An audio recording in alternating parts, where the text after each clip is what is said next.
Praise God. Amen. Right where we are seated, let's bow our heads. Father in heaven, we thank you, we give you all the glory, to make up the heavens and the earth and the seas and everything that it is. We bless your name, we give you all the glory. Most excellent Holy Spirit, please teach us and visit us in our hearts and guide to good mountain. May we leave this class better than the way we came. Amen. Take all the glory. Bless those watching us. Have mercy, Lord, in Jesus' name. Amen. Amen.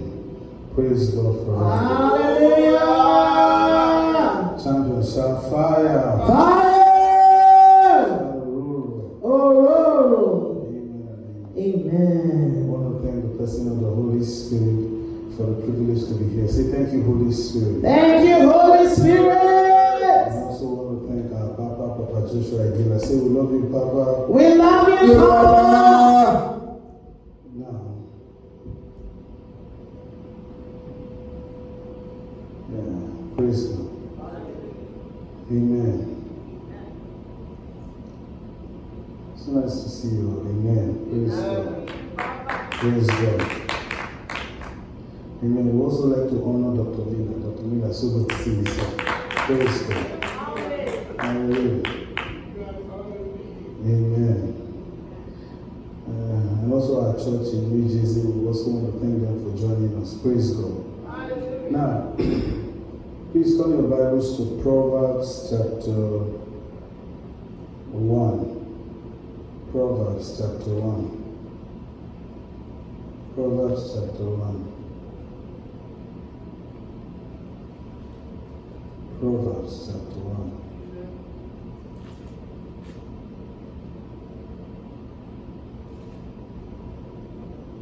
Are you in Proverbs chapter 1? Look at the last verse. The last verse in Proverbs chapter 1. It says,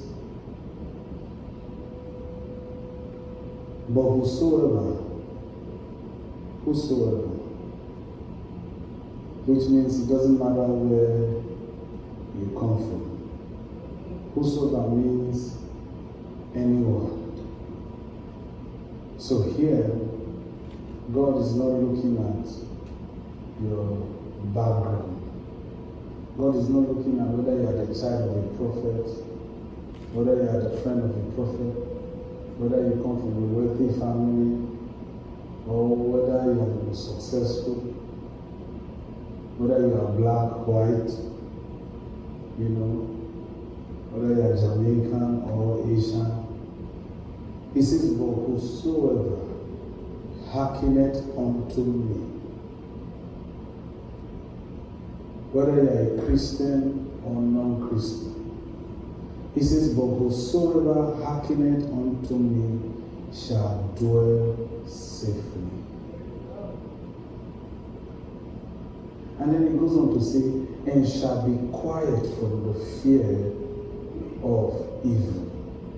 Say amen. Amen. Now, two things God is highlighting for us here is that the Lord God Almighty knows the world we live in. He knows the world you and I live in. He knows that this world is unsafe. God knows that. He knows that the world you and I dwell in is not safe at all. At all. Then he says, I know the way out. Can you reduce my own voice? Praise God. My voice, can turn it down a bit. He says, if you would listen to me, like you came now to listen to what the Lord, no, it's okay. We hope those watching us can hear us. But he says, if you listen to me, that's okay. No. It's okay. Praise God. He says, if you listen to me, if you hearken to me, he says, you will dwell safely, irrespective of where they push you to, irrespective of who is against you. Now, it does mean that God knows that the world of today is not the way He once created it to be.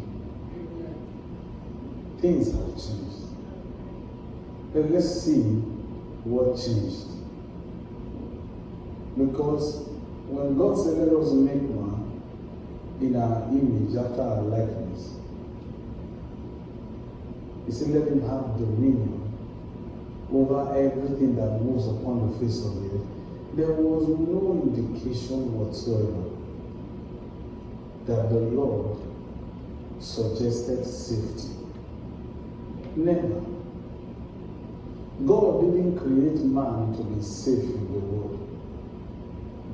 Because man was supposed to rule the world.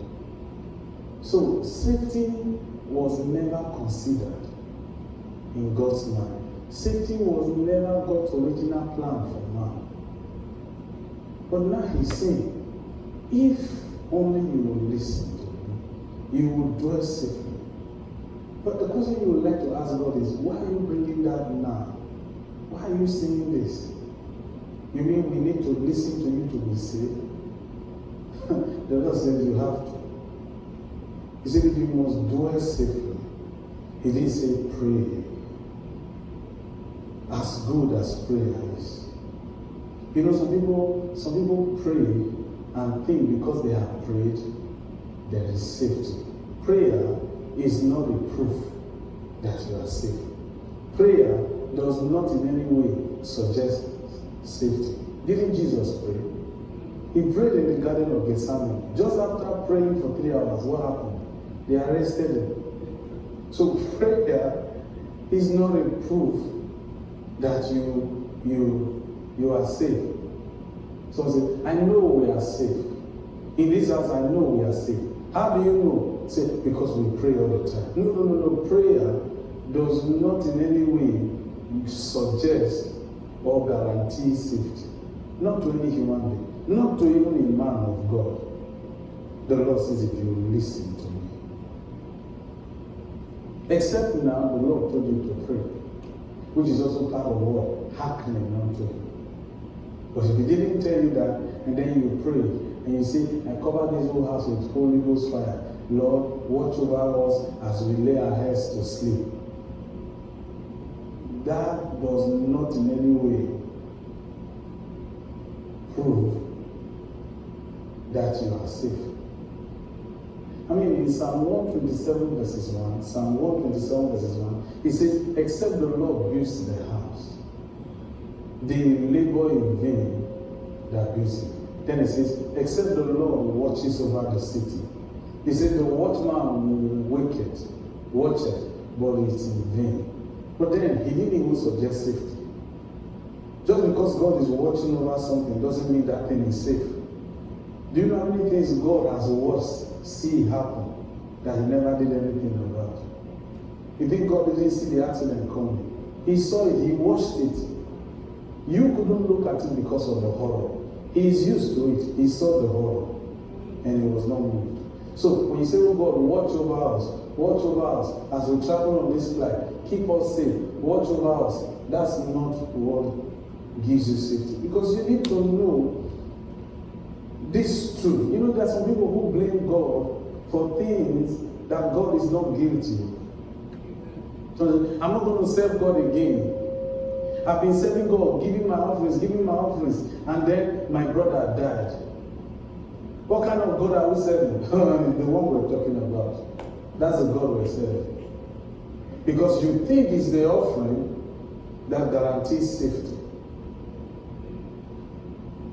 Offerings, prayers is not what keeps you safe. He says if you listen to me, if you hearken to me,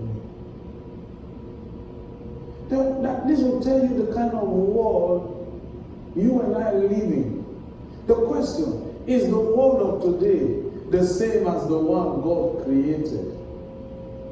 Because when he did that, he never suggested that man should dwell safely. Because man was to rule the world and have dominion over everything in the world. Now, it doesn't seem to suggest that man has dominion anymore. He says, but if you will hearken to me, then you will dwell safely. Now, we are now in a place where God is telling us about safety. Question, where is the dominion then? That means man has lost it. Because if man has dominion, God will not be discussing safety with him or her. He says, but if you hearken to me. So let's find out what really happened to the world that made God now change his language. That instead of us having dominion, exercising dominion, now he's talking to us about how to dwell safely. What kind of world did God create? God said this is not the kind of world actually created, but something happened to the world that I created. It doesn't mean that dominion is no longer possible. The Lord says, I'm not even talking about dominion. I'm even talking about your safety. Because if you are not alive, how can you have dominion? What good is the dominion when you are not safe? Okay. So, I mean, even the most secured person, protected person, like the President of the United States of America, you will agree, Dr. Miller, that even if the President is visiting Conyers, Georgia, some of the top security experts must have been here maybe 3 days before he comes to comb this area to see that, well, nothing goes wrong. Why do you think they are doing that? For the safety of the president. Yet he's the most protected by other men. A man that others will give their lives for, the Secret Service. And they are all doing all these things for the sake of what? His safety. The safety of the President of the United States. The most secure and more or less the most successful when it comes to secular standard. He's the most successful. That's the highest office in the world today. So that will even tell you the world we live in. That will tell you the world we live in. The Lord said, don't worry about Secret Service. You may not be able to afford them. Don't worry about the bodyguard. They might even beat you up if you delay their payment because they are all bigger than you. Sometimes they can tell the president, please, sir, don't go. That place is not safe for you. That means they are telling the president, honestly, what we have cannot match up with the insecurity there. We can't guarantee your safety there. So it's better you don't go. It's better you postpone the visit. You see that? So this tells you the world we live in today. Now, if the Secret Service cannot 100% protect the president, then what can an usher do for a pastor? Because an usher has his own dreams. He has his own life to fulfill. Will he be dying for the pastor? Even Jesus, his disciples ran away. They ran away from him. That's the thing. This is very important. He says, if you listen to me, you dwell safely.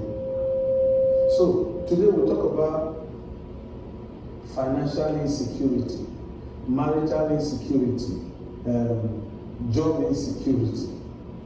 Now, where there is insecurity, there is what? There's a lack of safety. Amen. Now, Amen. Right? Please answer now. Right? There's a lack of safety. Right? So, the Lord is saying, if you will hearken to me, you will dwell safely. So that means there will be what? Financial security. There will be marital security. You see that? There will be professional security. There will be job security. So, this tells us the world you and I live in today. So, how can you win? The Lord said, before we talk about winning, let's guarantee your safety first. Let's address your safety. So, that means God can give you a destiny that can be so glorious, bright, beautiful. But if your safety is not guaranteed, He can't help you. You may not fulfill that destiny. Now, this is the first chapter in the book of Proverbs, the last verse. Before he started talking about that things, wisdom and all that, he said, let's make sure we secure your safety first. Go to Psalm 82. Let's find out what really happened to the world, Psalm 82. Let's find out what happened to the world the Lord created, where man was supposed to have dominion. Where man was supposed to have dominion. Even the children of Israel, when he brought them out of Egypt, he said, I will not go with you, but my presence will go with you. What did Moses say? Moses said, oh Lord, you have to come. He said, how will we be distinguished from other nations? Because safety, the safety of God distinguishes you from others. Moses was concerned about the safety of 6 million Jews under his leadership. He said, Lord, please, I need your help in this matter. The Lord said, don't worry, my angel will go with you. But don't offend him. Make sure you do whatever he tells you to do. That's the only way your safety will be guaranteed. As a matter of fact, the same children of Israel, God later attacked them. The same God. He attacked them. So, the world is attacking you. Evil powers around you are fighting you. And then even God now, maybe you pushed him to the brink, he reacted. So God said, look, there's one thing to put all these things away from you. But let's show you the world, the state of the world today. Look at Psalm 82. Let's read verses 5 together. Psalm 82 verses 5 together. All right. They know not, and never will they understand. You see that? They do not understand. So they do what? They walk on in darkness. But they don't know that they are in darkness. Oh. Because they lack understanding. So read now. All the foundations of the earth are out of course. What a word. He said, all of them. I told you when God decided our future before the foundations of the earth, the Lord said, now, even the foundations now are all out of course. You see that? So how can a man now fulfill a destiny that was decided even before the foundations of the earth? When even the foundations of the earth that were supposed to be in proper order for the destiny to be fulfilled, they are all now out of course. He says all the foundations of the earth are out of course. He said, but they don't know. They don't know. They don't know. At least the Secret Service to the president, they have an idea. So they are trying their best, humanly possible, to keep the president safe throughout his term. And of course, throughout his entire life. Because the president is protected for life. You can imagine President Jimmy Carter has been protected by the Secret Service since the 70s to this day. And he's not dying soon. But he himself knows. I understand he's a Sunday school teacher here in Georgia. But he himself knows it is God who keeps a man safe. Because there are boundaries to human safety. When there's a sickness in a man's body, can the Secret Service or the bodyguard take the sickness away? No. So God says, but if you listen to me, if only you will listen to me. The world we read about in Genesis, where man was supposed to have dominion, is not the same as the world of today. The foundations are already out of course. Many are walking in darkness because they do not understand. God says, in that kind of world, where you have people who have a twisted understanding, you need safety. You need safety. And prayer is not what will make you safe. He says, if you hearken unto me, you will dwell safely. What did Jesus say about every day that passes by? He says, sufficient for the day is the evil in it. The Lord says, don't worry. In spite of the sufficient evil for each day, you will not fear the evil of the day. Wonderful. And all God is asking is, listen to me, hearken to me. The word hearken means to hear, to do. Hear, to do. Not just hear and say, okay, okay, but hearing with the intention of what? Doing what you heard. James said, do not only be hearers of the word, but be doers also. That's the same as what? Hearkening. Hearkening. So you hear to do. Say, I hear to do. I hear to do. You see that? Until that is done, your safety is not guaranteed. So you are probably not sure of getting home tonight. You say, why not? Because you did not hear what the Lord had to say to do it. So you see, when you come to church and you sleep in church, that means your safety is at stake. Because sleep is causing you not to hearken to what the Lord is saying. What did the Lord say to the 7 churches? He says, he that hath ears, let him hear what the Spirit is saying to the churches. And now we see the reason why we need to have ears to hear what the Spirit is saying to the churches. It is for the sake of what? Our safety. He says you will dwell safely if you listen to me. If you hearken to me, he says you will dwell safely.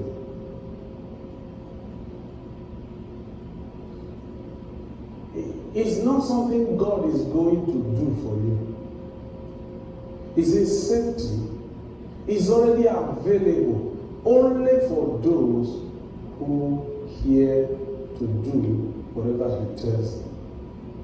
So that means safety, your safety, from the looks of things, is the highest reward God can ever give a Christian. God can never give his child your safety. So you are not sure. So when you see some people whose life goes up and down, that suggests what? Insecurity. Nothing is secured. Things are out of course. So their life goes up to come down. Why? Why is that so for their lives? Because the foundations of the earth are out of course. So for some people today, they go up to come down. They are happy today, they are sad tomorrow. Now this is between the husband and the wife or business partners. They are happy today, they are sad tomorrow. They have cash today, they are broke tomorrow. Things are challenging. The Lord says, if you listen to me. And you will agree, you can't help anyone who is not paying attention. See? Oh. Let's do something. Let's do something. Go to Job chapter 1. Job chapter 1. Job.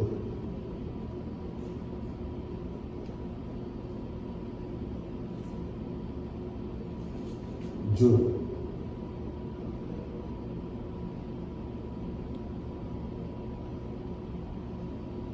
Job chapter 1.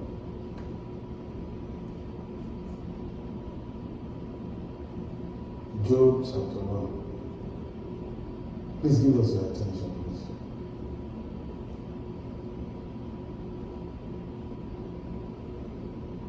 Here, the Lord blessed Job so much that Satan came and the Lord was now asking Satan, have you considered my servant Job?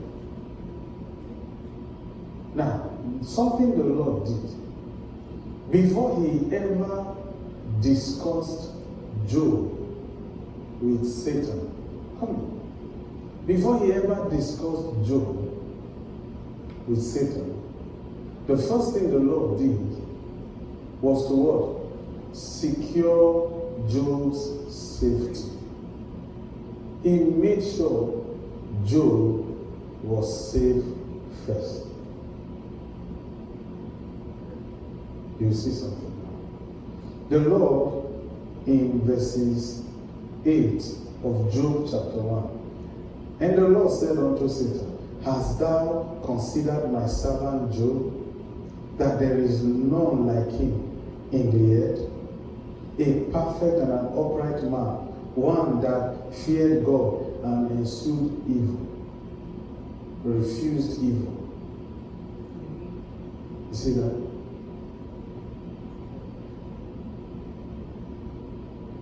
The Lord said there is none like him in all the earth. What kind of earth? The earth that is already out of course. Because as far as God is concerned, this was the most righteous man in the whole earth. But there were people there. Oh, the world the Lord created in Genesis chapter 1 is no longer the world it was supposed to be. He says all the foundations of the earth are already out of course. Now, God is saying, Job has refused evil. He refused evil. So evil has already been dominating. Evil has been reigning over the lives of men. And as far as God was concerned, one person that evil could not conquer was Job. What a man. Why? See what Satan said in verses 9 of Job chapter 1. Then Satan answered the Lord and said, does Job fear you for nothing? Read the next verse, verse 10. Hast thou not made an hedge about him? You see that? So before God started talking about how excellent Job was, God, the first thing the Lord did was to what? Secure his safety. First. But Job did not know. He didn't know. When you don't know how safe you are with God, you give the wrong offerings for safety. You pray the wrong prayers for safety. Now, remember, we're reading Job chapter 1, verses 9 and 10. Right? But if you start from verses 1, you get to see Job was always giving God offerings. He says, peradventure. That means he was a man who relied heavily on presumption. And so because of that, he became proactive for the wrong reasons. You see that? So he will give God offerings. Isn't it good to give God offerings? But he never had the right motives for it. That's one thing people don't consider. Did you ever read? The Bible says the Lord had respect for Abel first before his offerings. But you will never see where God had regards for Job's offering. Because God knew he was giving him offerings for the wrong reason. And the Lord never said, do you know, God never accepted Job's offering one day. Never did. Because there was no need to do that. God says, Job, you are enough already. The way you refuse evil is what I like about you. Because of that, I will secure your safety. But he didn't know. In fact, later on he said, I've been hearing of thee by the hearing of the ear. You see, he was going by what he heard about God. That's the same problem many Christians have. Even some ministers have that issue too. They rely on what other people are saying. But what has God said to you? So they say, well, God has not said anything to me. Well, certainly yes. He didn't say anything to Job, but he was discussing Job with Satan. And Satan said, Lord, don't fool me. You protected that guy too much. That guy is well protected. So before you start talking about, oh God, give me prosperity, oh God, make me rich, discuss the matters of your safety first, because that's the first thing. Now, the oldest book in the Bible is the book of Job, which means it was written before Genesis. And we see here, the first thing the Lord was discussing even with Job's enemy, Satan, was Job's safety. He said, see what Satan said. Verse 10. Hast thou not made an edge about him and about his house and all that he had on every side. You see that? Then read the next thing. Thou hast blessed the works of his hand. Now, did you notice something? Before God blesses you, he needs to first of all secure your safety, so that the blessings that he will give you can be safe with you and retained with you. But you want God to bless you in the midst of insecurities. Put your marker here. We're coming back to the book of Job, all right? Go to Psalm 74. We're just digressing, but I want to show you something. It will fit into what we're talking about.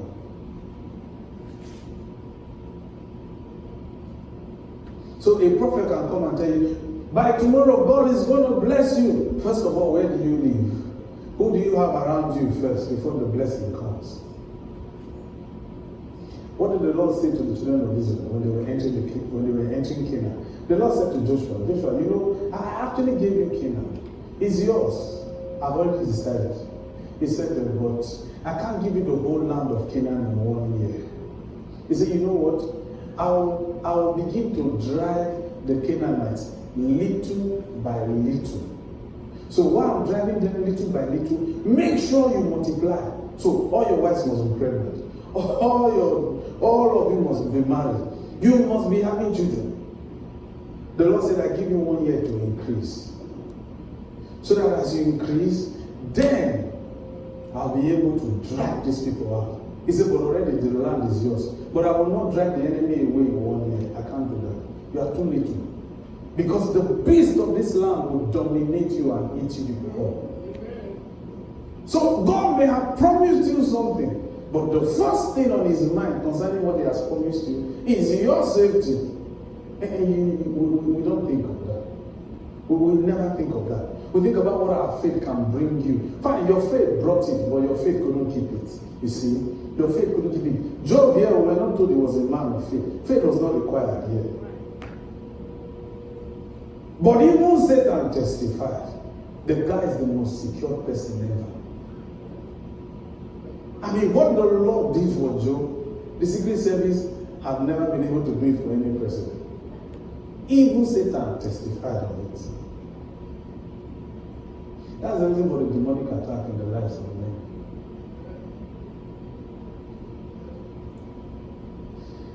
No.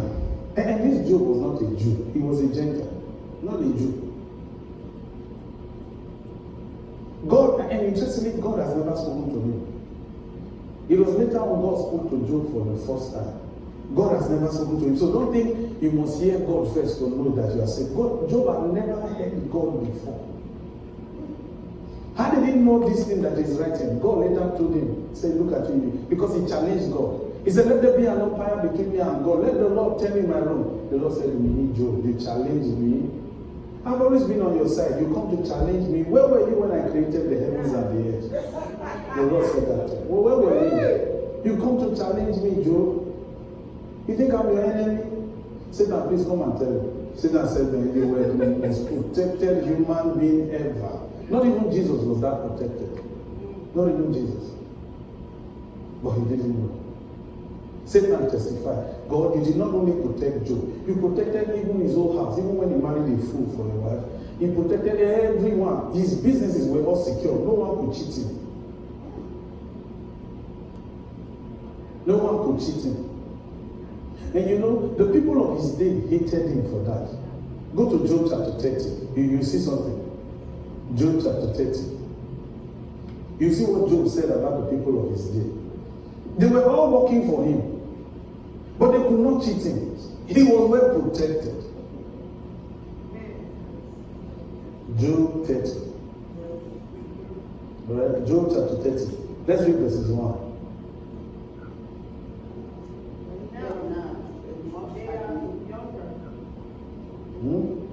He said, but now they mock at me, men younger than I, whose fathers I disdain, to have put with the dogs of my flock. You see that? You know why he said this? Because the people who came to tell him that his children died, his business is crumbled, these were their fathers. They lied to him. Nothing happened to Job and his children. If you read the story, nothing happened to Job and his children.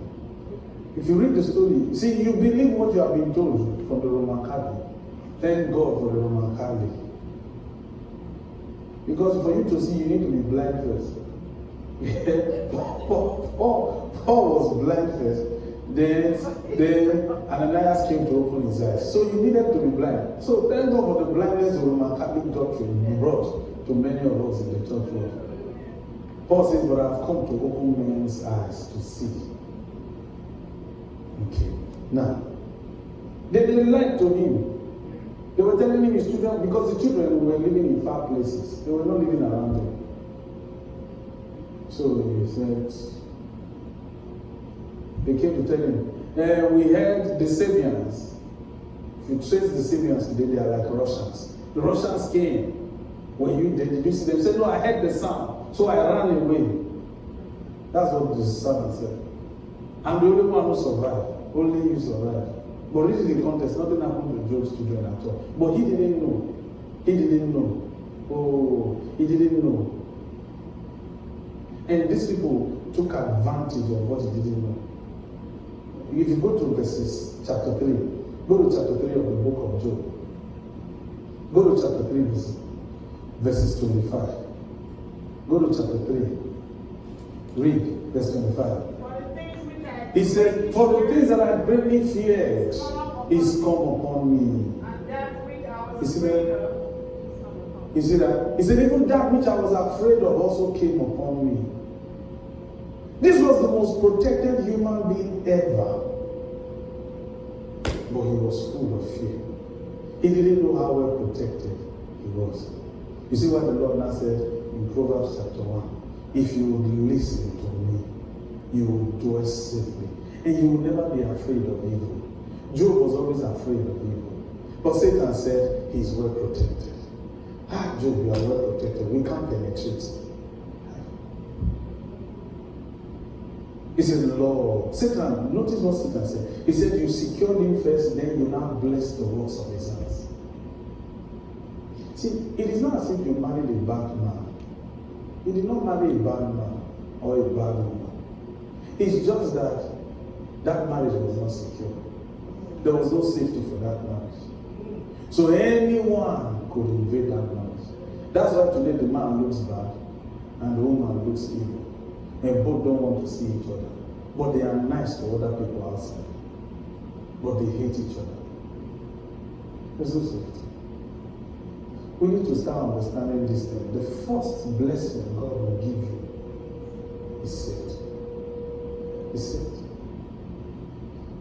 But you see, we gravitate towards the blessings. And the Lord says, stop it.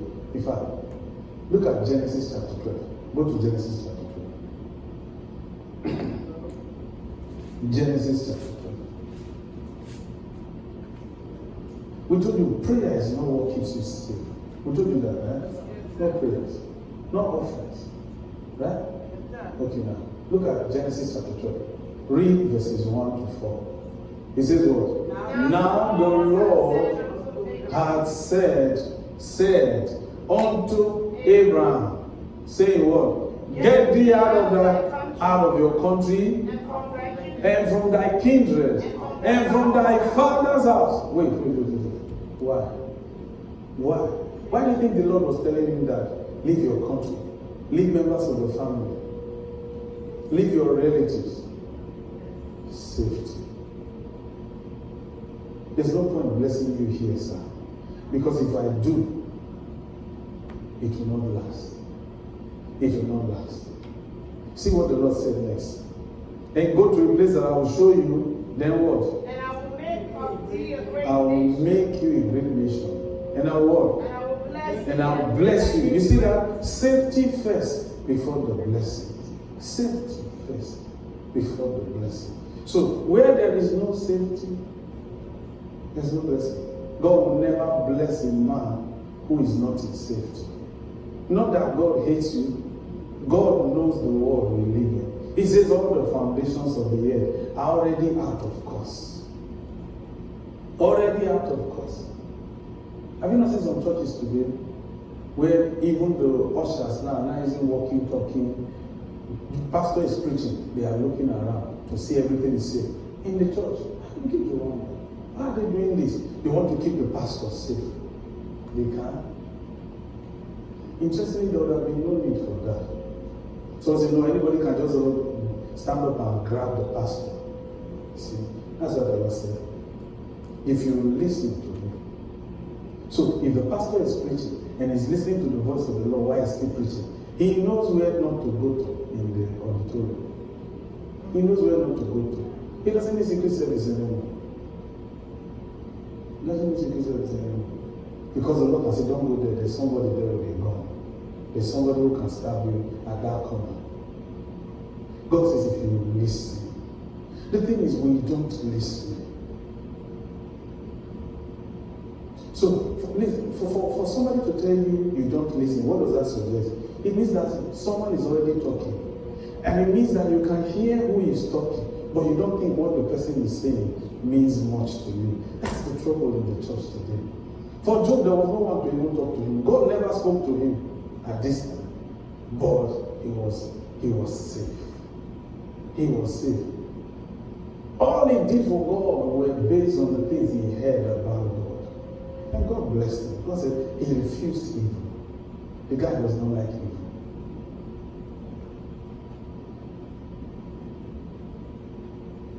So I said, let's pray now. We're going to pray for safety. Lord, keep my children safe as they go. No. You call your child, you say, look, I can't lie to you. I can pray. But if you don't listen to God, you will not be safe. I mean, look at the killings that takes place. Okay, think about it. I've always thought about that killing that took place in a church, where somebody came into the church and shot the people dead. I've always wondered, is that how God planned their death? Certainly not. God probably may have been telling the pastor that day, don't do Bible study today. Don't do Bible study today. But he probably said, get thee behind me, Satan. Whether come rain, come shine, I must preach. Necessity is laid upon me. Necessity is laid upon me. Well, did you ever read what Paul said? Paul said, I will wait until Pentecost. For there is a great and effectual door that awaits me, but there are many adversaries. I would rather wait until Pentecost. He said, but there is a great door open before me. A big opportunity is before me. He said, I would rather just wait. Because there are many adversaries already.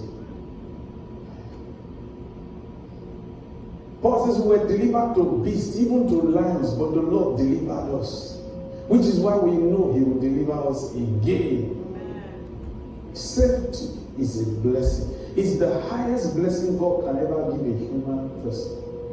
In this world, in this earth, your safety is the highest gift God can ever give. Why do you need angels? Why do you need angels? Why do you need the protection of angels? Why do you say he shall give his angels charge over me to watch over you? Your safety. You are saying God to give you a husband, but you are not safe. You are not safe. You are not safe. So where will you put the husband that Shaitan will not take away? Do you understand? Where would you put the wife that Julius Caesar will not take away? Yeah. He says, if you listen to me, he said to Abraham, get thee out of your country. You don't belong there. Get thee out of your kindred. And then leave your father's house. Go to a place I will show you, then I will bless you. Go to a place I will show you, I will bless you. In Genesis chapter 20, the Bible says God said to Abraham, offer Isaac, the one you love. What did the angel of the Lord say? Don't do it. Don't do it. But by myself I swear I will bless your generation. You see that? Your safety first before the blessing. Wow. Safety is not a blessing. It's a state you find yourself. whether you know it or not. A friend, we met a friend yesterday, and I said, I shook hands with him, and I said, give me a hug. He said, no, I don't. He was turning this way. I said, why? He said, you know, I've not been feeling too well. I said, I know, you told me that on the phone. He said, yeah, he said, this flu, and I don't want to give it to you. I said, I can't have a flu. I said, you can't contact me. Give me a hug. Because I know, even if I'm hugging you, there is a hedge between me and you. There's safety. You must know it. You must know it. Don't be like Job, who didn't know how safe he was, how secure he was by God. But because he saw the frowning faces of the people around him, he felt he was not safe. He saw the way his mother-in-law would look at him. He saw the way his father-in-law would say, how can you be richer than me, you this son-in-law? He saw the way the friends were always asking him for rent. They hated him. He felt he was unsafe. He said, the things that I greatly fear has befallen me. What did the Lord say to Joshua? He says, don't look at their faces. Don't look at their faces. Because looking at the faces of people can make you feel very unsafe. Looking at the faces of people. You know, we were talking. I recall I had one interview one time. One white man, we were talking, he was giving me an interview, and I was answering him. Then he said, why are you not looking at my face? I said, because there's nothing there. There's nothing there. He said, you are not looking at my face. I said, yeah. He said, why are you not looking at me? Look into my eyes. I said, there's nothing there. I said, you look into mine, you will see something. And I don't want to look at you because there's nothing there. It's too empty. I prefer the picture I see on the wall. And he said, interesting. He said, I didn't know there's nothing on my face. I said, yes, there's nothing on my face. That's how I'm looking at you. You know this lover song. Look into my eyes, there's nothing there. See that. If I look into your eyes, I see betrayal. If I look into your eyes, I see heartbreak. So I'm not looking into because my safety does not rely. The Lord says don't look at their faces. Because sometimes even marrying someone, if you consider their face, you may not get married. So just look. Then maybe you marry the lady or the lady is your girl. Then the lady say, look at me. He says, sister, I don't want to look at you. If I look at you, I will change my mind. So it's better. The Lord says, don't look at their faces. Yeah. Don't look at how mean they were. Yeah. That's how Joshua was able to conquer. Yeah. But the Lord did not say that to Moses. But to Joshua, he said, Joshua, I know the kind of person you are. The faces of people can move you. Why do you think those soldiers, those epic warlords, they wear masks? So that you don't get to see how fearful they are on their faces. When you see the dreads of the design of the mask they wear, you even become afraid. So even the fear, the dreads of the image of the mask they wear has already beaten you already. So then it is easy for them to kill you with the sword. That guy that is wearing a mask, looking mean. If you take off the mask, you discover he's shaking. He's shaking. He's coming in the name of the mask. What did Apostle Peter say? He said, we know that the devil is like a roaring lion. He said, but don't be afraid of him. He's seeking for whom to devour. But there are many of us here. Why is he still seeking? He's looking for people who will be afraid of the lion's mask that he's wearing. The Lord says, don't look at their faces. Don't worry, you are safe. Job was always looking at their faces. So he said, I'm not safe. The Lord said, you don't need to use your eyes, use your ears. Listen to me. Listen to me. Listen to me. That's the season we're in. Amen. You know why the enemy is attacking you? Because you are looking at people's faces. When you remember how Sister Dolapo looked at you, you think about why you feel so hated. Who do they hate you? They probably wish they were in your shoes, really. Let's show you something. Let's show you something.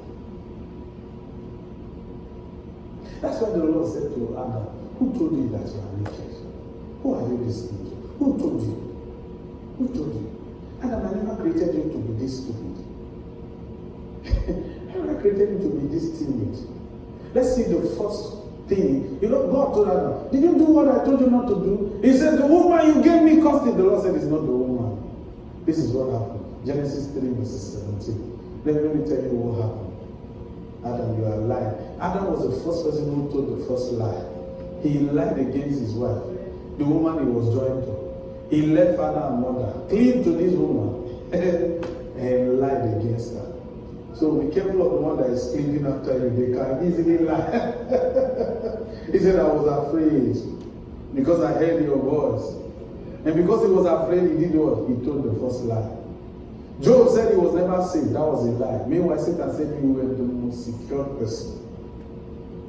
What do demons think of you that you don't think of yourself? Why is your heart so full of complex? Meanwhile, people wish they had your boldness, but you think you have a complex. You think you have a complex. Okay, see what? Read verse 17. No, Genesis 3, verse 17. What did the Lord say? And unto the man, unto Adam, he said, because thou art hearkened you see that hearkening unto the voice of your wife. You see why Adam went to hide? Oh, he stopped hearing, listening to God. So you can tell when fear first visited you. You can tell the first time in your life you became afraid.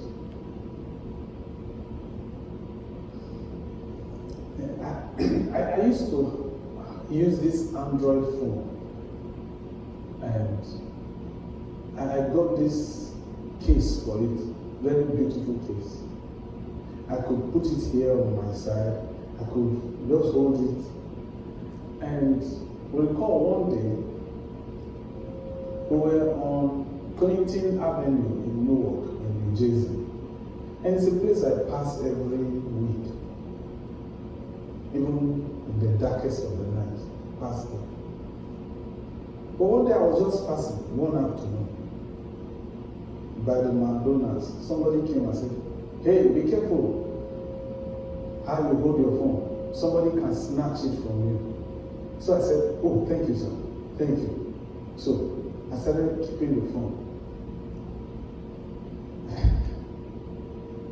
And then I noticed that for close to 6 weeks, each time I pass, when I'm getting to Clinton Avenue, I start looking for where to put my phone. I'll be holding my phone. Until one day the Lord said, what is wrong with you?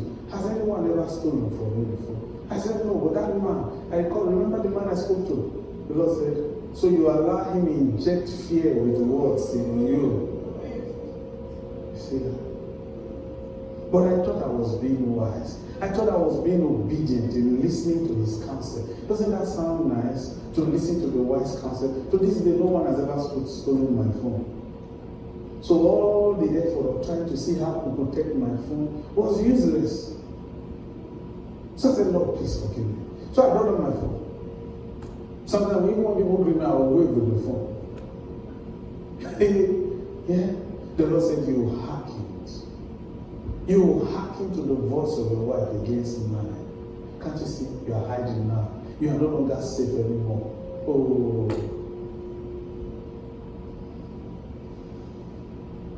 The thing is not that God doesn't want to bless you. God is not even sure how safe you are. Because you don't think that you are safe enough. You see that? You don't think that you are safe enough. Do you know how many times you pray while traveling? Oh God, keep us safe. Oh God, keep us safe. Oh God, keep us safe. In fact, when you hear there is an accident on the way, oh Lord, I need to drive carefully. The roads are slippery today. A trailer just passed by. Oh man, that's what is wrong with you. Can you remember the last time you even slept on the steering, but you got home safely? You got home safely. Couldn't tell how you got home. Okay. If God wants us to hearken to Him, right? What is He going to tell us? Remember, our theme scripture is in Proverbs chapter 1 verses what? 33, which is the last verse, right?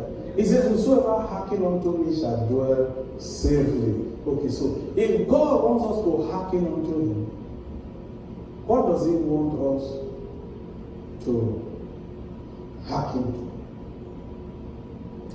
Okay, now, before we talk about knowing what God wants us to hearken to, there's a difference between listening and hearkening. We told you, right? You can listen, right, and not do anything. When you hear and not do, it's called what? Listening. Hearkening is what? Hearing to do. You see that? But when you hear and just hear and not do anything, it's called what? Listening. Yeah? Yes, sir. Say amen. Amen. You know what you just did? You just hearkened. Because you heard and you did it. When I said say amen, you said amen. But when I said listen, you're quiet, right? Okay. So, but before we talk about what God needs to tell us to be saved, there is something that God must first of all see in you before he begins to talk to you. You see, for those of us who have been graciously chosen by the Lord and brought into the prophetic ministry, there is one thing the Lord does in the life of he ensures he must see first in every prophet before he begins to talk to you.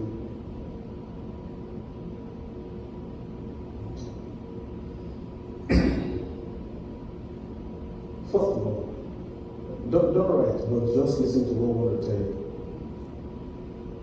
What we want to tell you, don't write it, but just listen. Then after we finish telling you, you can write. Okay, but just listen. Now,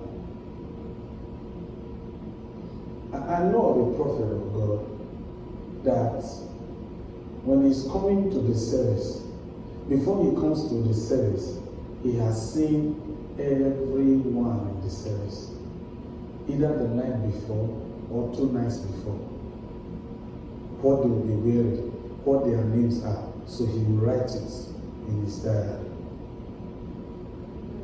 So he has seen all their names, what they are wearing, where they will be seated.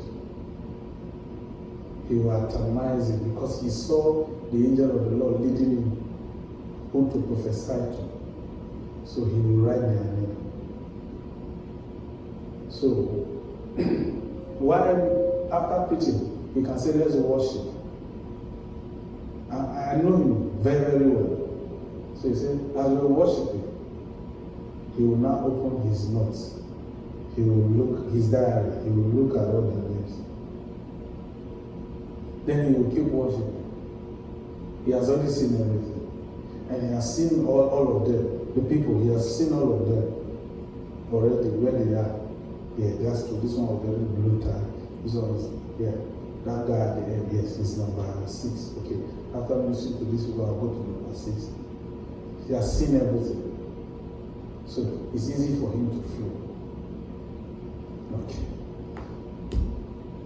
You see, that kind of prophet, follow this carefully. You will see, there's a reason why we're telling you this.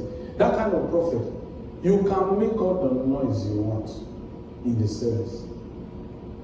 He has seen everything. He knows exactly what to do. Right? Okay. But there is another kind of prophet. Before they come to prophesy, they have not seen anything. But they know the Lord will show them something. Right? So they can be singing. And then the Lord begins to show them things. And the angel of the Lord is talking to them. As the angel of the Lord is talking to them, maybe like you can see some prophets. The man of God wants to minister to the woman. The woman is crying, man of God, help me, man of God. Say, stop it, be quiet. Because while she's crying, man of God, help me, the angel of the Lord is talking. He needs to pay more attention. But the voice of the angel may not be as loud as that woman's voice. It can be very saint. So, you will find the man of God say, don't cry. Because in the realm of the spirit, tears Tears bring smoke. It can bring smoke. So the prophet may need to see. But as the person is crying, there's smoke everywhere. The man of God may not see clearly. So he says, don't cry, don't cry. Stop it, stop it. And sometimes you can see the prophet. He wants everywhere to be quiet. So that he can hear and then see. That's different from the first kind of prophet we told you about, who has already seen everything and wrote it. You can cry all you want, he has seen everything already. Do you understand? Yes, okay. But these are based on what? How the Holy Spirit chooses to use the prophets in the prophetic. Right? Now, there are some of us who have been graced to enter those kind of operations, either like that or this. But one of the things we do the most sometimes we can, just by getting close to the person, we start saying things about the person. Sometimes we can hear the person's voice and start saying things about the person. But again, hearing is very important. In the prophetic ministry, if you ask people today, I really want God to open my eyes to see. You can see and still die. You can see and still die. Hearing is the most important. Between seeing and hearing, hearing is the most important. Because it is from hearing your safety as a prophet can be secured. I never knew this until I got into trouble prophesying. And I prophesied to someone, told the person, and tampered. When I say tampered, I touched a sensitive area in the person's life that the Lord showed me. But I didn't know the Lord didn't want me to talk about it. But I was not paying attention. So I started telling the person what I was seeing. And it was exactly the issue. Meanwhile, somebody there shouted, and it was an issue already. So the thing caused family problem. To this day, the marriage is dissolved. Because I was talking about something I saw. But I didn't know that the Holy Spirit actually didn't want me to say anything. And today, that family hates me. But you see, it was my fault. I did not listen to dwell in safety. You see? And also to make that woman safe. To this day, the marriage has fallen apart. If you meet that lady today, the lady will not tell you Osi is a false prophet. She will just tell you Osi says anything he sees. And that's why I don't really say everything I see. I don't. I really don't. Because it can spoil matter. You see that? Okay. There's a reason why we say that. Hearing. There's a book, there's a scripture I'd like you to read. Go to Revelations chapter 22. 22. Revelations 22. Quickly. There's something I want to tell you. There's a reason why we're using those examples.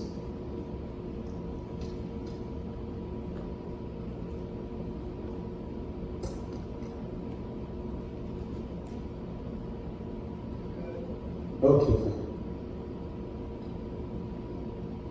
Now, like that prophet, the first kind of prophet we told you who can see things before the service, right? Yes, John is like that kind of prophet. He's like John. John can see things ahead of time and write them. Because the angel said, what you see, write. But later on, the angel pushed him into hearing. Because he started by what? Hearing first. He said, I heard the voice. But from where the voice was coming was not where I was looking at. You see that? Because you can look in the prophetic, you can look. You can be looking, but the voice that is talking to you is coming from somewhere. And you might be distracted by what you are looking at, like that marriage. We were telling the lady about her marriage. We were telling her about her marriage, what happened the night before. But I didn't know that the voice of the Spirit was talking to me, but I didn't pay attention. But the voice was not by what I was saying. Remember Revelation chapter 1, verses 10. John said, I was in the Spirit on the Lord's day. Right? He was in the Spirit, but he was looking at the wrong direction. He said, then I heard a voice behind me. Then I turned. You see that? The hearing is where guidance comes from for safety. Guidance for safety. Because if the world today that we live in is this dysfunctional, in the realm of the spirit, it is worse. It is more dangerous to see and not hear. It's too dangerous. Too dangerous to see and not hear. Now, look at Revelation chapter 22. Can we read together verses 7? 1, 2, go. Behold, I come quickly. Blessed is he that keepeth the sayings of the prophecy of the book. Right? Sayings, right? Now, read verses 8. And I, John, saw these things and heard them. Now, read the next thing. And when I heard and see. Now, did you notice that? I saw, then I heard. But at the end of the day, I had to see. You see the order. He started initially as an amateur, then he became professional. He said, as an amateur, you'll be gravitated by, you'll be fascinated by what you see. I started seeing first before I heard. But later on I discovered that's the wrong order. I need to hear to see. That's where my safety lies. I need to hear. Notice he said, I saw and I heard. No, he corrected himself quickly. He said, now I heard to see. There's a reason. Why? There's a reason why we brought you here. To show you two experiences he had in the prophetic. Why did this have to happen to him? We'll show you the reason. Actually, it was supposed to be what? Hearing first before the seeing. Which happened to him actually. Revelation chapter 1 verses 10, right? I was in the spirit of the Lord's day, and then I heard a voice behind me, right? So when he said, I saw before I heard. Then later on, I started hearing to see. So that means that when he was in the spirit, he was not supposed to see what he saw first, which he did not write about. There was something he saw when he was in the spirit that he never wrote about. Before he heard the voice that said, I'm Alpha and Omega. Then he turned to see the voice. Then the voice now told him, what you see right there. You see that? See, the voice, hearing, is what will guide you in what you see. What you see. It is for what? For safety. Oh, man.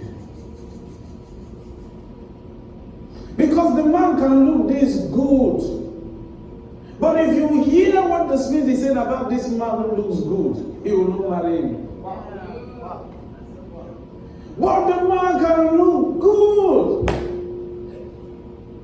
But if only you can hear what the Spirit is saying about this man, you will not marry this man. And the reason why the Spirit is talking about this man, the way he's talking about this man, is for your safety. He says, if you hearken unto me, you will dwell safely. Job did not know he married a fool. He was moved by what he saw. Until the wife came and said, curse God and die. He said, you are a fool. It is God that has been protecting all of us. He said, I should curse him and die. And they didn't know I married a fool. Yet, a fool gave birth to 10 children that he was giving God offerings for. See, he wasted resources because he was not hearing. God, I want to see. What do you want to see? Okay, you saw. Do you understand? Daniel said, I saw visions that troubled my head and I felt sick. I was on my bed for days until an angel came and said, now let me give you the skill of understanding. Hearken unto me, the angel said. There's a reason why I'm telling this. Okay. Go to Psalm 15. Psalm 15. Because you want to hear God's voice, you want God to talk to you, there is something you must do first. Hey. I haven't told you the title of this lesson. It's titled Dwelling Safely. Dwelling Safely. Dwelling Safely. Oh, is it possible we can dwell safely? Yes. God cares about your safety. Because the blessing will be useless if there is no safety present.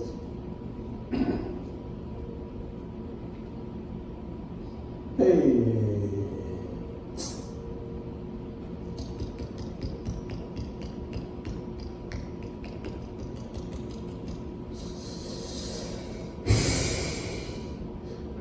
Psalm 15. Psalm 15. There's something we want you to see. Beautiful construction. Let's read verses 1 into verses 2. But our focus is on verses 2. Can we read it?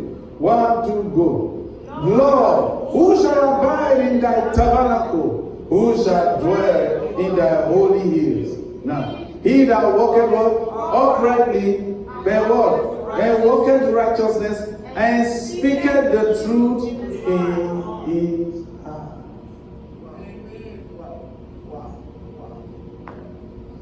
Be truthful to yourself in your heart. What is your state? Be truthful to yourself in your heart, because walking uprightly is not enough.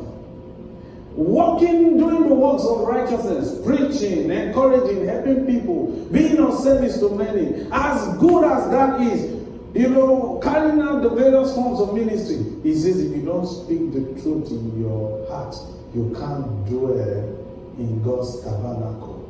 You can't be in his holy hills. Be truthful to yourself. Be truthful to yourself. Be truthful to yourself. He says, speak the truth in your heart. Stop telling people. We like to tell people the truth. We like to tell people the truth. Let me tell you the truth. This is the truth. We like to tell people the truth. He says, stop it. Speak the truth to your own self. Leave people alone. Because it's easy to tell people the truth. But to tell you the truth in your heart, you probably have never done it in your life. Yet you expect to abide in God. God said, get out. He said, be truthful to yourself. Speak the truth in your heart, he says. Speak the truth in your heart. He didn't say pray and fast. Praying and fasting made you walk with God uprightly. He made you walk righteousness. He said, but come. But when last did you talk to yourself? Now, this is not meditation. This is not meditation. You see, what the Lord reminded me concerning the use of my phone outside was to remind me of the truth of safety in my heart. You've been holding this phone, nobody has ever stolen the phone until you heard somebody tell you, hold the phone well because somebody will take it away from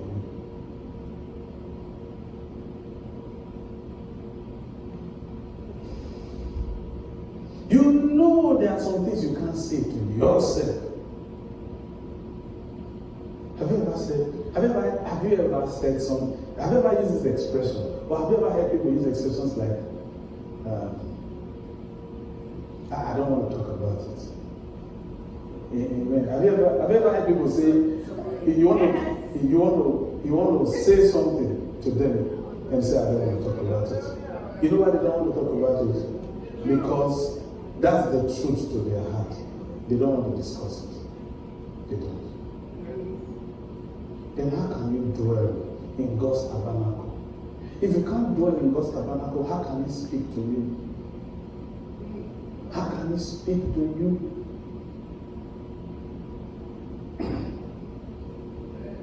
One time, that was last year, early last year. Oh no, 2 years ago actually. 2 years ago, I was stooling blood for like 4 months. Stooling blood. But I will pray for people, they will be fine. They will be delivered, they will be healed. And I was still preaching. But if I go to use the bathroom, man, I'll be stooling blood. Not just small blood everywhere. Where I have to clean the bathroom. So I said, no, what is wrong with me? And I was not feeling any pain in my body. So I recall, I spoke to Pastor Vicky. I spoke to her about it. She said, I always found myself stooling blood. She's a nurse practitioner. So I said, what do I do? She recommended some other things. Then finally said that you need to meet one doctor, book an appointment. I said, fine. And this happened for 4 months. And I was still traveling, going to Virginia, going to places for ministry. And I was not feeling any pain, like I said. But the sight of blood was disturbing me. That it was coming out from my own body. So I don't know which tube now is missing that I don't know. So, I will pray, I will bind. I mean, I'll still pray for people. Sometimes, even when I pray for people, and the demons manifested, sometimes I can hear a demon say, I will show you. I say, is it this demon that is causing me, making me to stool blood? I said, oh yeah, come now, Holy Ghost fire. But really, there was no demon. And one person who was very concerned about it with me, of course, others were concerned, was Bro.Osi. Sometimes two of us, because Bro.Osi used to drive us then, and I would say, Bro.Osi, sir, don't worry, everything will be fine. I said, no problem. So one day, we were coming out of Virginia. We were by the Chesapeake Bridge. Just coming out of Virginia Bridge. And Pastor President said, sir, you know, I'm into clinical research. I said, yes. He said, sir, I think you should minimize the way you eat pepper, spicy food. Because your tongue may like the spice, but your stomach may not want it. Now, when he said that, I heard we were on the bridge. Then I heard the voice of the Lord. When are you going to have some sense to listen to him? And Pastor was telling me, respectfully, sir, I said this, I know you are a leader, but respectfully, I think you should minimize the way you eat spicy food. So I said, no problem, I'll stop it. He said, then let's try that, and then let's observe. I said, no problem. So, the next 2 days, I didn't eat any spicy food. I didn't see any blood. So I said, wow. No blood. So the pastor said, I didn't eat spicy food. I didn't see any blood. Then he said, sir, then that means your stomach really does not want the spice. I think you should minimize that. I said, thank you. Now, there's a reason why we told you that. I went to pray. Here, this is it, speaking the truth in your heart. And I went to pray. Do you know what I said to the Lord? I said, Lord, please forgive me for my stupidity. Forgive me for my foolishness. I've been very, very stupid. I didn't know. You need to be there that day when I was talking to the Lord. Lord, I didn't know I was very stupid. Please forgive me. People may see me, oh, he's a man of God. Lord, I didn't know I was very stupid. Then I heard the Lord say, why did you say you're stupid? I said, Lord, I didn't know. Then I'll be praying. I bind sicknesses. I rebuke sicknesses. And I didn't know that the thing that was causing that infirmity, after praying, I'll go and eat it. I'll tell them, please bring me pepper. I'll pour pepper and eat it. After praying, oh, I didn't know I was stupid. Lord, please forgive me for my stupidity. Then the Lord whispered, he said, I'm glad you recognize your stupidity. I've not been stealing any blood again since then. Although I did experience it again, and I didn't need anyone to tell me. In fact, I went to meet someone who cooked the food in the house that day. I said, please be careful. Stop, don't put too much pepper. I said, but it's not your fault. I really enjoyed it, but you know, Lord, please help me. Help me. see, now I know there's no demon behind it. Does pepper look like demon? No. He said, be truthful in your heart. You know why you don't want to let Johnny go? Because the last time you had sex with Johnny, it was an experience you never had with the others. That's why you don't want to let Johnny go. Be truthful to yourself. He says, otherwise you will not be able to dwell in God's tabernacle. Be truthful to yourself. Be truthful to yourself. Lord, I know I can't have Johnny. I know I can't have Johnny. I know I'm not supposed to. He said, be truthful to yourself. Be honest with yourself. Because until that is done, God will not speak to you, much less even see. God will not speak to you, much less to see. So you see, for some of us in the prophetic, before we come to minister, we clear our minds and say, Lord, please forgive me. I know I did not pray as I should do. Please forgive me. Oh, Lord, take over. Lord, have mercy upon me. I did not study my Bible as I should. Lord, please have mercy upon me. Lord, I was too distracted. Please forgive me. Forgive me. I was too distracted. Have mercy upon me. Be truthful to yourself. It is in your heart. It's something you don't owe anyone the obligation of hearing. It says, speak the truth in your heart. I know I'm lying now, but Lord, please, you know I have to lie because, Lord, man, I know this thing can go bizarre if I tell the truth. Lord, please, honestly, forgive me. He says, speak the truth. He said, that's the only way you can abide in God's tabernacle. John never said he was the best of all men. But there was something about John that made the Lord send the angel to give him the book of Revelations. He was truthful to himself. He was truthful to himself. Paul, too. He said, I have to be crafty to discover how cunning you are, you Corinthian church. You are too cunning. So I became crafty. One time he was preaching, he said, we even lie, and sometimes we tell the truth. He said, but whether we lie or tell the truth, as long as Christ is preached, speaking the truth to your heart. See? Because it's easy to say, you caused it. No. That was what Adam did. That's what Adam did. The woman you gave me, but you chose the woman yourself, Adam. Have you forgotten? Speak the truth. Because let me tell you the problem. You chose to listen to her. You prefer her voice to mine. Adam said, I heard thy voice, I hate. So my voice is now offensive to you, Adam. You don't like my voice anymore. You don't like my voice anymore because Kayla now has come into your life. Collins has now come into your life. You don't like my voice anymore. No problem. You see? So, who was Job listening to? That made him feel that things were going to go wrong. He said he has been hearing about God. But from who? From his friends. 3 of them. From his friends. Because God later spoke to them and said, go and meet Job, let him pray for you. Because they were giving him the wrong counsel.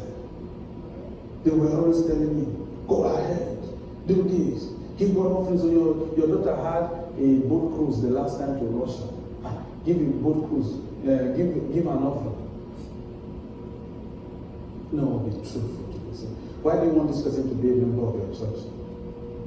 Is it because she has money? Why do you want this person to be a member of your church? She will give you a good props for ministry. Why do you want this person? Why do you want to be identified with this man of God? So that your name can be exalted. Why? Why are you parading this man of God's picture on Facebook? So that they will think that you have links with him. Be truthful to yourself. Be truthful in your heart. There's a reason. There's a reason. Go to Proverbs now. We'll close with this. Proverbs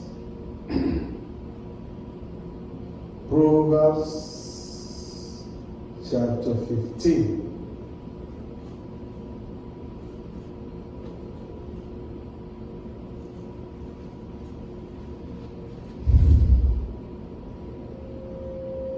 Proverbs chapter 15. When you are truthful to yourself,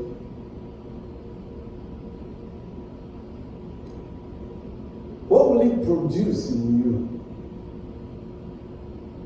It says, speak the truth in your heart. What good will that make you? What good will it produce out of you? Now, let's read something in verses 3. You see something. Read. No, don't read as though you are frustrated. 1 to go. The eyes of the Lord are in where? Every place. Beholding what? Evil and good. You see why he wants you to dwell safely?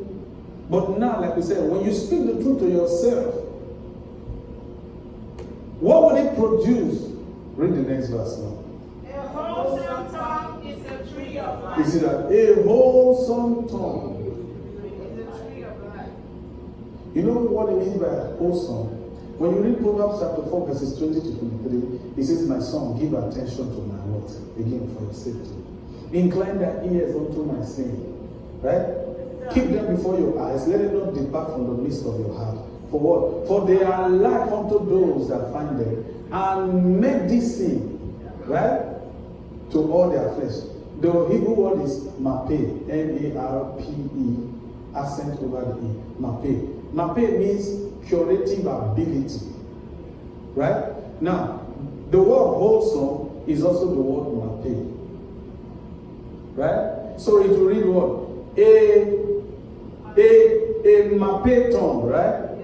Please answer, right? A mape tongue, which means what? A tongue with a curative ability will produce what? A tree of life. Not any tongue. So you see, it begins with what? How you speak to you within you. Produce it within you first before you release medicine. Because the word medicine, mape, has to do with herbs. Like the way you pluck leaves from trees and you boil them, like the way Isaiah did and gave Hezekiah the king to drink and be cured. Isaiah did not pray for Hezekiah. God told him, go and pluck leaves and prepare herbs for him to drink. Now, the Lord, through King Solomon, is saying, your tongue is like herbs. It's like herbs with curative ability. So, you see, here, because of the world that we live in, how everything is out of course, how things are going up and down. He says, where you live in a place where there is no truth around you, the politicians are lying, the media is saying this, everybody is saying what they like. He says, first, one of the things you will do is to begin to speak the truth to yourself. Why am I really concerned about what is happening in the government? Is it because I rely heavily on the government for help? Because if my reliance is on the government for help, then I'm sunk. So let's speak the truth. He said, before then, you begin to produce what? A wholesome tongue. Now, he says the eyes of the Lord can see both good and evil. It's in every place. So that means the eyes of the Lord is inside your heart. And the eyes of the Lord can see when you are speaking the truth to you. These are the things God will see first before He will begin to speak and give you guidance. Go this way. Go that way. See this person. Do this.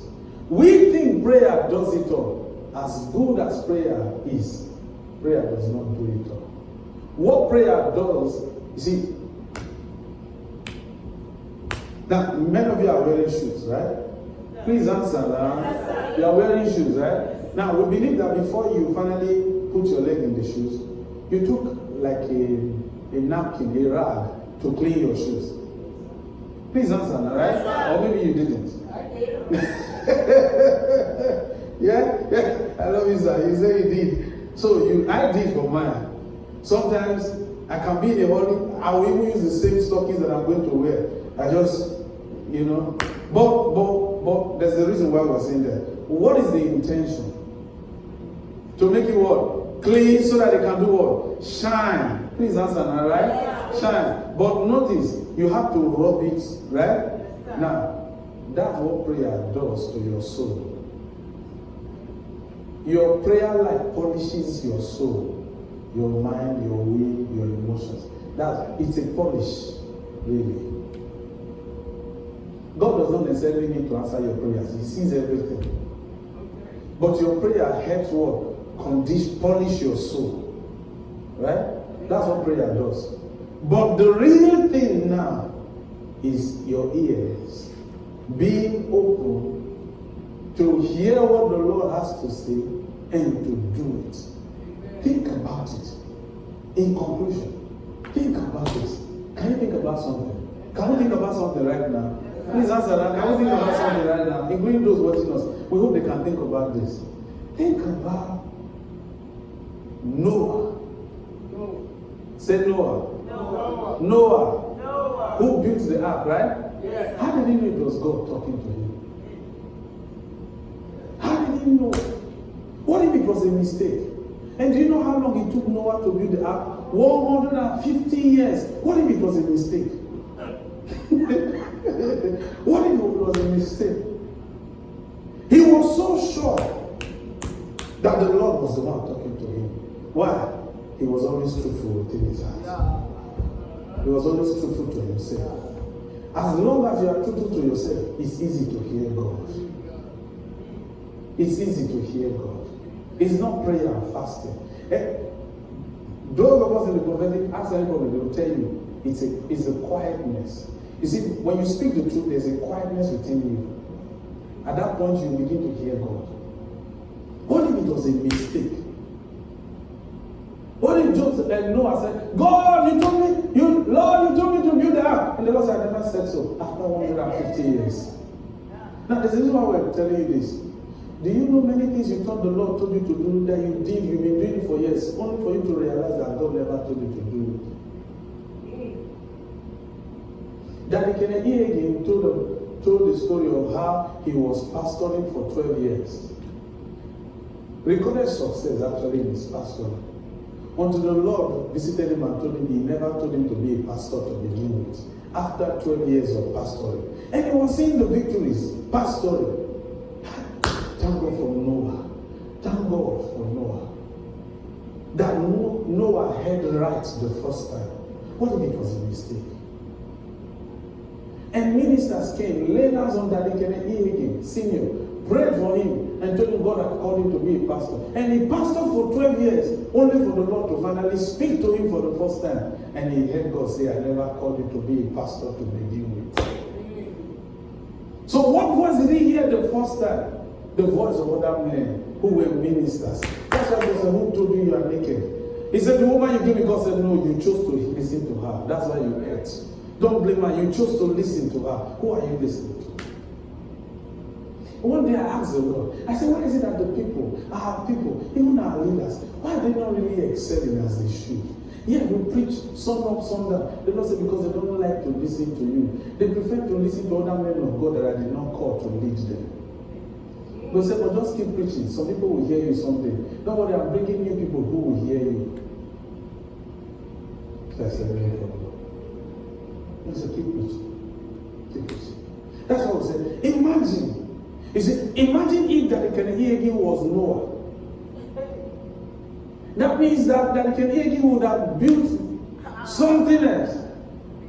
And spend 150 years only for God to say, what are you doing? I never called the Lord have mercy upon me. Can you imagine that? He saw people get married, have children, became grandparents. He was still building for 150 years. The ark was older, the building of the ark was older than Moses' age by another 30 years. But what if it was a mistake? No, Noah said no. I know I heard him. I know I heard him. He told me he would destroy this earth with water. He did. And finally the waters came. He said, but I told you I heard him. Heard him once. Didn't need to hear him again. One hearing from God can settle you for life. I was going to preach something and he said, no, teach this because I heard him. What good is the blessing if there is no safety? What good is the blessing? We don't want to pay for our safety. God says you don't need to pay me. Just pay the price of happening, listening to do, hearing to do. That's all I need. And if you know you're not coming to hear to do, there's no point coming at all. Why did you come to church? You came to listen or you came to hear to do? He says if you listen to me, you will dwell safely. Noah hearkened and dwelt safely. He built the ark for 150 years for a 40 days rain. And it took another 150 days for the waters to dry up, to abate. But he was hearing right. He kept hearing well. Hearing well the first time. Not like some of us who have made mistakes in the past.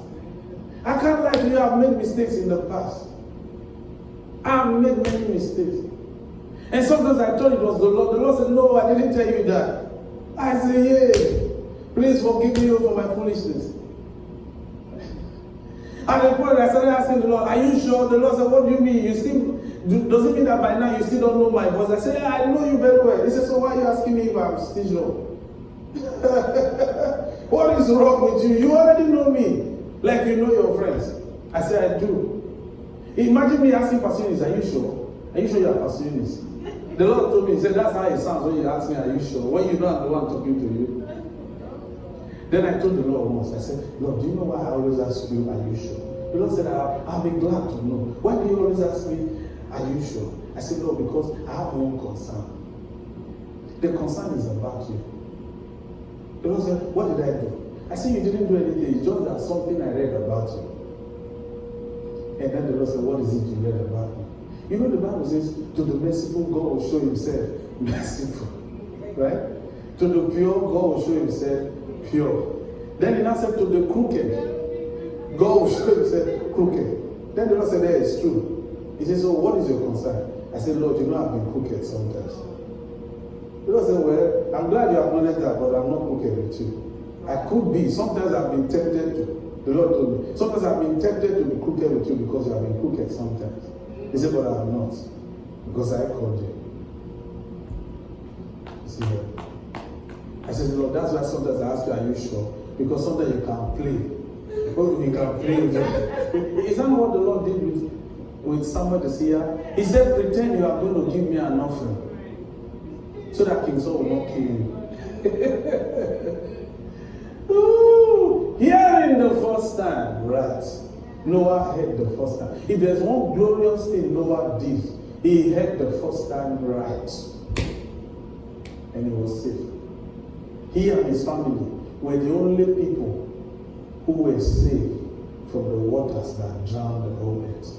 The people of the world, including the fallen angels who married the women. The water drowned them. Only Noah, who was not even an angel, a biologically born like you, heard God right. And he was not a pastor. Please don't think Noah was a prophet. He was none of the above. None of the above. He was not a prophet. But he was a man who was always truthful to himself. He says, speak the truth in your heart. Can you do it? Can you do it? If you speak the truth to you, you say, Lord, I know I've been acting. I know I'm funny sometimes. I know. Sometimes I like to blame people as the reason why certain things didn't work. I know it was my fault. I know, Lord, please forgive me. And please don't tell God, you know I'm human. You think he doesn't know? Don't tell God that. He made you human. Lord, you know I'm human. Don't let us ever hear you say it. You know I'm human. Don't. They are like Adam now, saying the woman you gave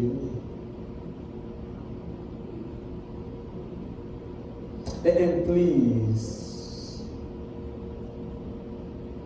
when it comes to being truthful to your weaknesses, WEAKNESS, when it comes to your weaknesses, don't call it temptation. Your weaknesses are not temptation. You need to be weak. So say, no, God wants us strong all the time. It's a lie. God doesn't want you strong all the time. If God wants you strong all the time, then you don't need grace. 2 Corinthians chapter 12, verses 7, Paul says, a messenger from Satan came and buffeted me, right? Amen. And then the Lord said, I besought the face of the Lord 3 times, and the Lord said, what? My grace, please answer. He said, what? My grace is sufficient for you. For when you are weak, I am strong.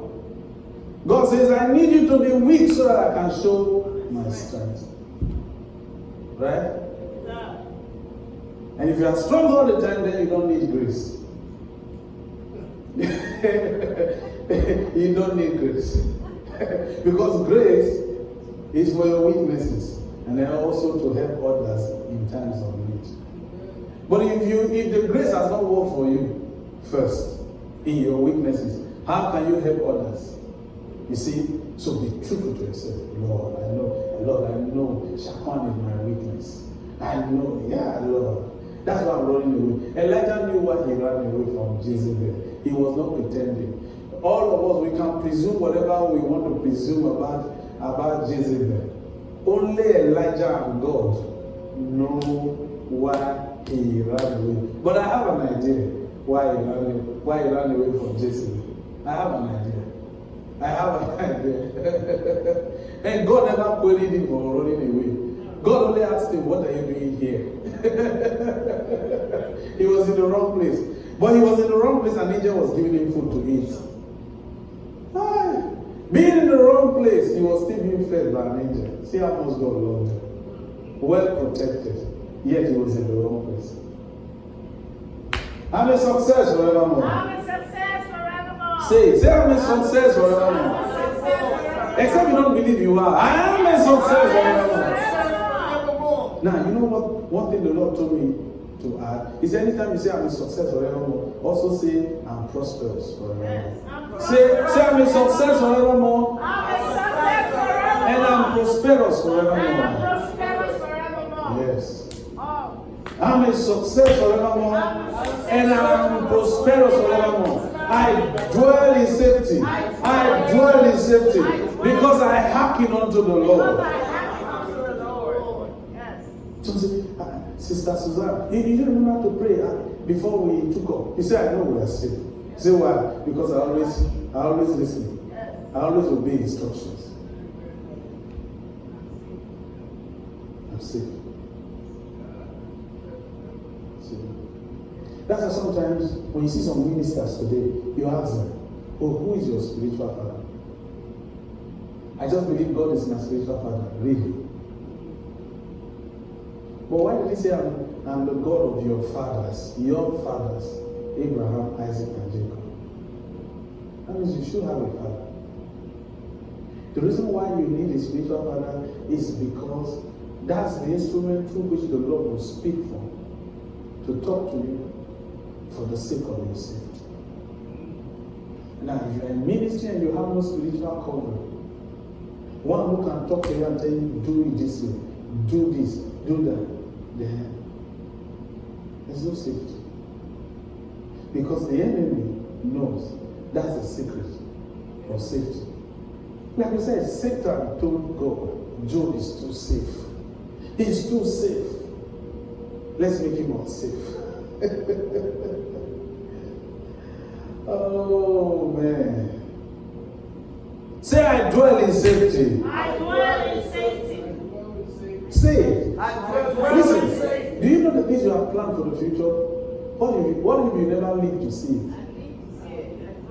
Say, I dwell in safety. I dwell in safety. Therefore, I live to see my Therefore, I future. live to see my Yes. future. Yes. I live to see all that the Lord has promised you. See all that the Lord has Lot was never in safety because there was no spiritual leader to listen to. He ran away from Abraham. He had no spiritual father anymore. No one could guide him. Yet Abraham was praying on his behalf. Lot ran to Sodom and Gomorrah because he thought, since the place is a well-watered garden, there's no need. He thought he was safe until he saw Sodom and Gomorrah burnt down. He saw everything burnt down. There are some people like that who can tell you that they watched their children die in an accident.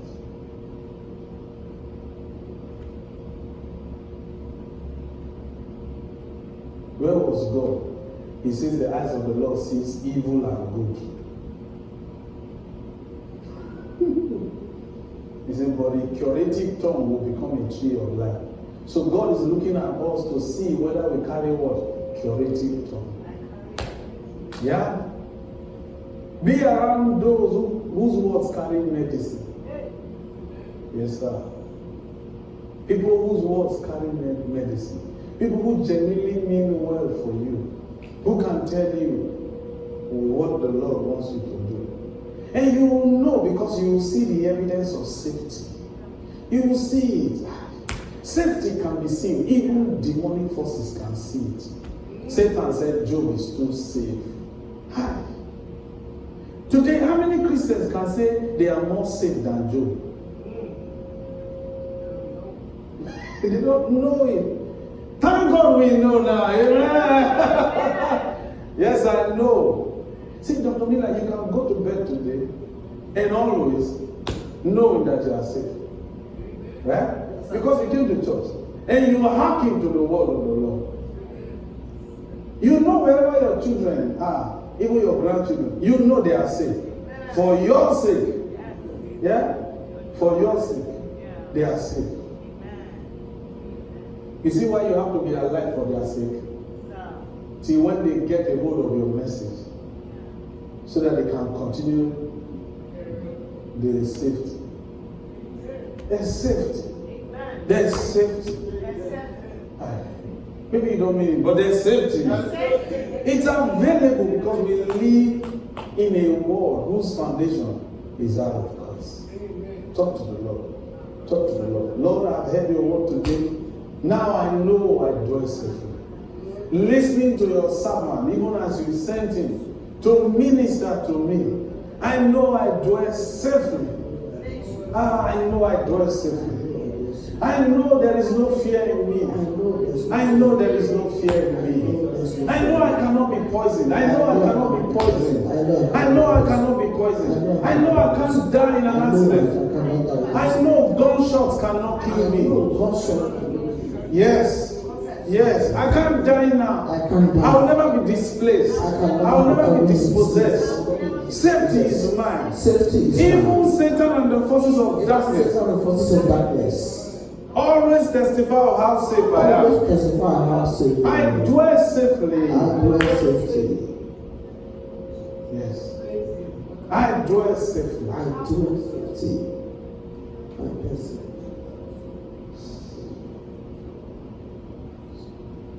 Listen, what we told you is very important.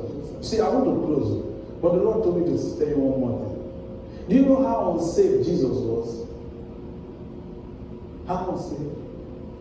If you read Luke chapter 22, he told the disciples, please, go and take knives. How many of you have knives? Please carry it. That knife was a dreadful knife for him. He called it, this is the hour and the power of darkness. The hour and the power of darkness. With all the graces Jesus was full of, he felt very unsafe. With all the truth he had within him, he felt very unsafe. Had to pray, Father, if it be that way, let this cup pass. Let it pass. Let it pass. For the sake of his safety, he prayed for 3 hours. And the Father did not say a word. You see that? Where there is no instruction, there is no safety. See that? So always be around where you can what? Receive what? Instructions for safety. Amen. I know I'm safe. I know I'm safe. Yes. How do you know? Because I hearken to God's sayings. These are the sayings of the Lord. You know what we're telling you? Because in the coming days, the things that will happen. The Lord was telling me about next year, the coming year. You see these killings that are happening, these gunshot killings, they will take it to the Senate. They will take it to the House of God. We saw everything. Assassination attempts. Then finally, one was finally killed. Before all the senators said, look, we'll do something about this gun control because more checks were coming now. We saw everything in the vision this coming year, this next year. Because they took it to them. The forces of evil. Okay. Since people don't want to, since you are not concerned, you think that you guys are safe. We are bringing it to your doorsteps. What we're telling you, you'll be hearing, the social senator has been shot, then the next thing you say, an assassination attempt was also, almost about the same time, another one again. But one will finally be shot dead. Before they say, man, we need to do something about this thing. I saw it in the vision. I said, Lord, read it. All that we see, all that has happened, these are rehearsals. It's a rehearsal. And then a lot of children will go missing. Then another thing again you need to watch out for, because we saw it in the vision, buildings collapsing. Building collapsing. Killing people.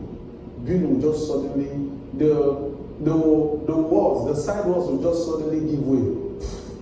The building will kill people. No bomb, no nothing. Building will just suddenly drop.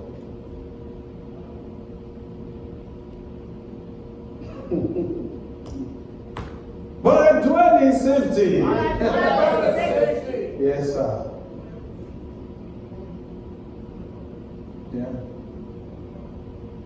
And guess what? If a pastor is not sure he or she is safe, members will never be saved. Paul says, I know after my departure, grievous wolves shall creep in, not sparing the flock. So he was the seal of safety. But when he departed, grievous wolves came in.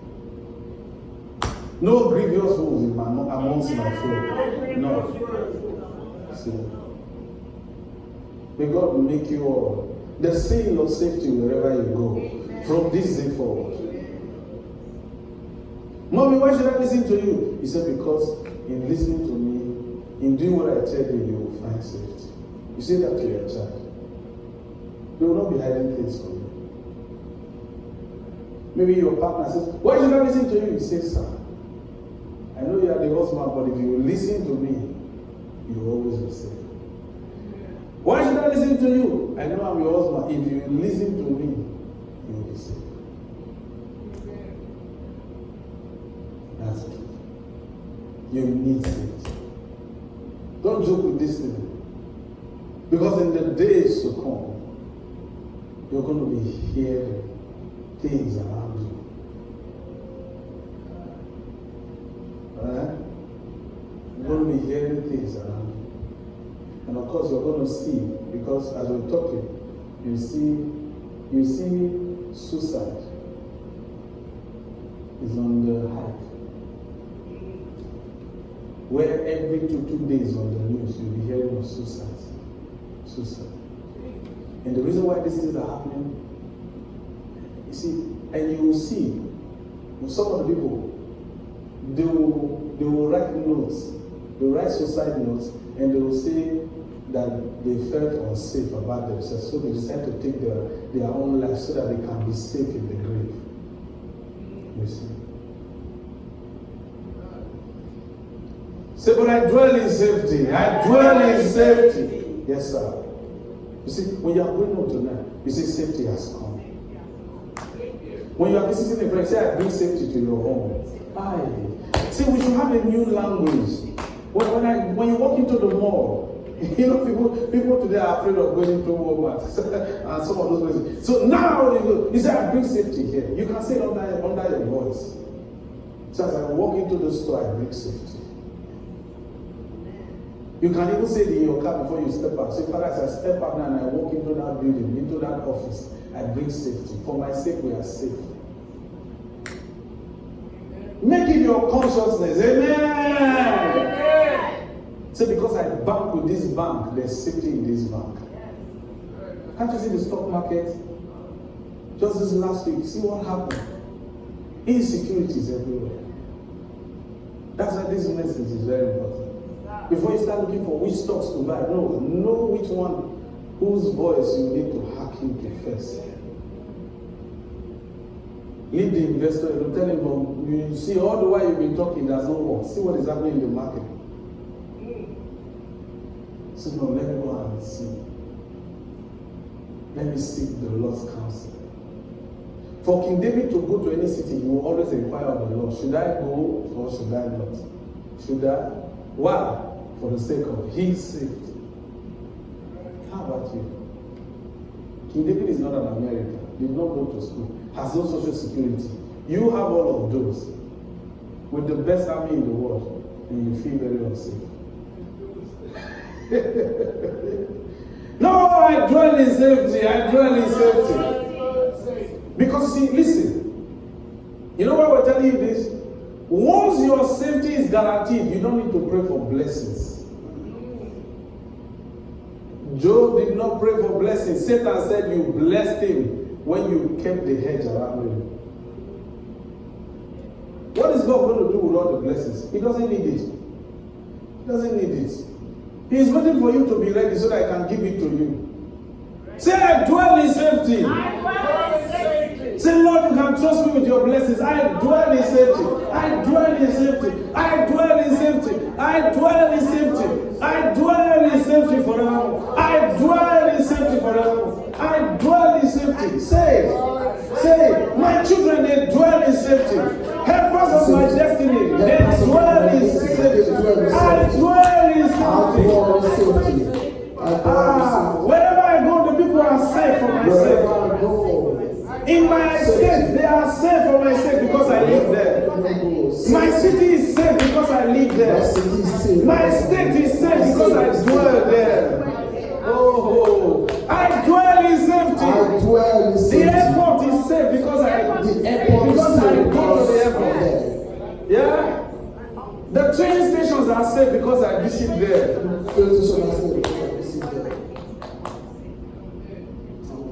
We don't know whether you go what we're telling you. Yes, sir. Stop praying for God to bless you. He says, and stop praying for God to keep you safe because He will not do it by prayer. He said, if you hearken, say I hearken. What does it mean to hearken? To hear, to do. Hear to do. Not just hearing, but hearing to what? Do. Say I dwell in safety. I dwell in safety. Yes. Yes, because I hearken. Therefore the blessings come to me. Amen. You see that? Even the blessings have intelligence to know who to go to. Because even the blessing desire safety. Yes. So if they find you safe, they come to you. Yes, sir. You don't need to pray for it. I dwell in safety. I dwell in safety. I dwell in safety. I dwell in safety. People are safe around me. People are safe around me. People are safe around me. Yeah. Yes, sir. My household is safe. My household is safe. Demons can't come near me because I dwell in safety. Yes. I'll never be oppressed by the devil because I dwell in safety. Yes. Amen. I'm so excited. Yes, because safety is sure. Yes, sir. That's the kingdom of heaven. Is Yes, sure. sir. Yes, sir. Yes, sir. Just bow your heads and talk to the Lord. Lay soprate karado Sitana. masata prate. Makanda bosu itababe. Likanda bosa. Eka. Lika zutana. Lika tuzulila.